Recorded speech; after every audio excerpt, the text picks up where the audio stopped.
আজ থেকে কয়েক দশক আগেও বলিউডে একই অভিনেতাকে বাবা ছেলের চরিত্রে দর্শক গ্রহণ করতেন, কিন্তু সময়ের সঙ্গে সিনেমা আরও বাস্তবধর্মী হয়েছে।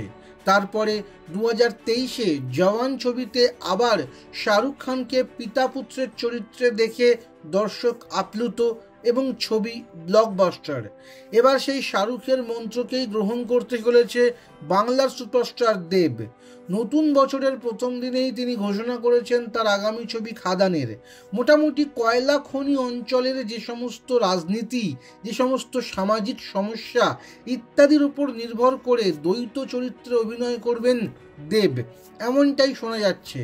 তবে শাহরুখের মতো পিতা পুত্রের চরিত্রেই অভিনয় করবে কিনা সে ব্যাপারে এখনো পর্যন্ত কোনো নির্ভরযোগ্য খবর আসেনি, যদিও সকলে বলছে সেরকমটাই হতে পারে।